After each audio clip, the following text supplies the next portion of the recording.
Joining us today to talk about efforts to get more people involved in the political process are Carla Castedo, the Colorado director of Familia Vota, and Maria Handley, the executive director of Generation Latino. Both of you, thanks for joining us. Thank you, Marshall, for having us. No problem. Carla, I want to start with you. We know Familia has been out canvassing to get out the vote with Latino voters. How is that going right now?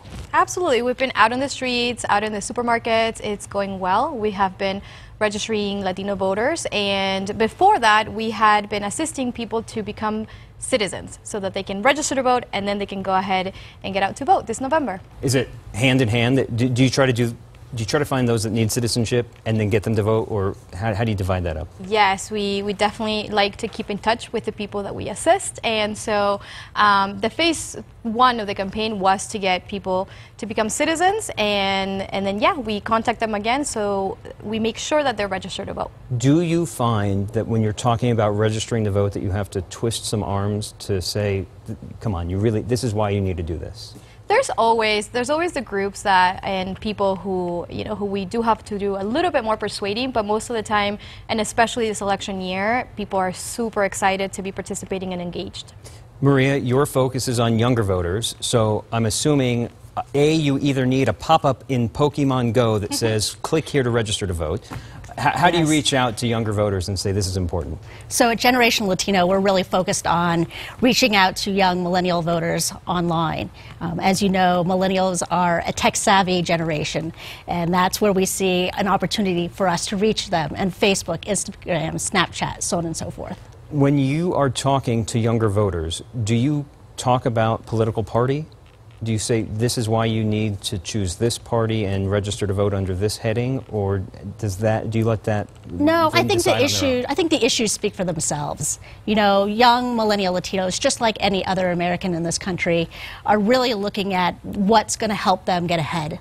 So we're really looking at those bread and butter issues, like making sure they have access to a good quality education and a good paying job and health care for themselves and their families. So I think the issues, again, speak for themselves. When it comes to younger voters, I know Republicans and Democrats are trying to reach out to these younger voters, because that could be the difference in an election this year or soon enough.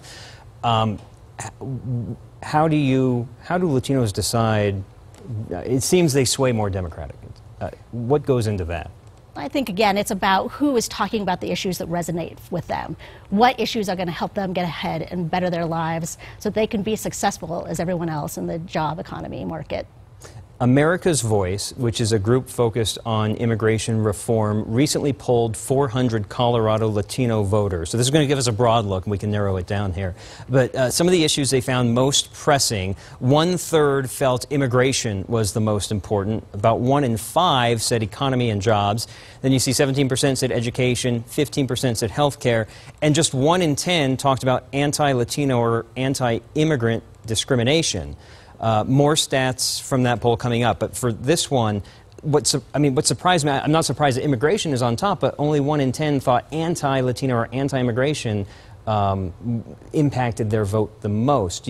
When you're talking to people to register to vote, are you hearing that sentiment, that they want to vote to kind of discourage that thought process? Well, there's different thoughts that people have, and the anti-immigrant sentiment is definitely one that gets mentioned quite a bit. But I think people know that we're powerful, powers in numbers, and in Colorado we have large numbers and we're an important voting bloc, and so Latinos know that, and we're paying more attention every single day, and we're paying attention to the candidates, what they're saying, what issues they're focusing on, and so, but just like any other group, education, jobs in the economy, healthcare, those are certainly day-to-day issues that affect us every single day. What's a deterrent from keeping someone wanting to register to vote? What do they say, no, I'm not going to do that? When people say that, it's because they're a little bit disillusioned. But we have found that if a family member talks to that person, that they definitely will go ahead and get more engaged. It's a very trusted source, right? A family member sitting with you, having that discussion, and making sure that you're engaged. Marie, let's narrow those numbers that we saw from the 400 Colorado Latino voters. Let's talk about millennial or younger voters. That isn't necessarily the same order that we saw. Sure. So, you know, for the most part in Colorado, most young millennial Latinos are born here in this country. So really, while they are and do have, have respect and understand what some of their relatives and friends or families are going through in the immigration process, for them it doesn't affect them in the same way. Okay. So. Not to interrupt that, but there's this other graphic, and maybe it relates to millennials here also. This is from that same 400 people from America's Voice. What Colorado Latino voters, 6 out of 10 Colorado Latino voters know someone who is undocumented, and nearly half know someone who has faced deportation or detention for immigration reasons.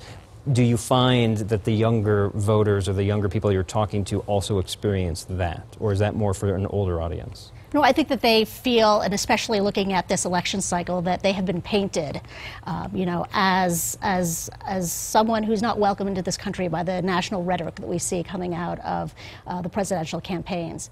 So I certainly think that they feel it, but it's something that they know that they can have, that they have a voice in, and that they will rise above.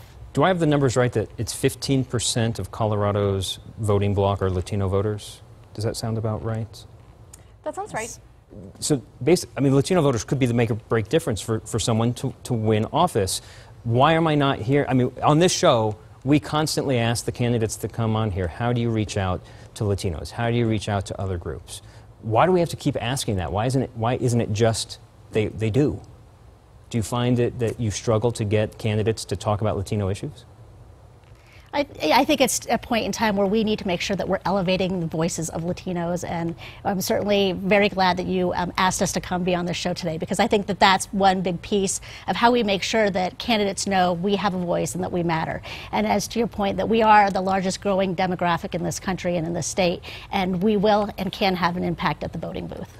Maria and Carla, thank you for joining us to talk about this, and I hope the Get Out the Vote continues to be successful throughout the summer. Thank you. Thank you so much. And we'll be right back.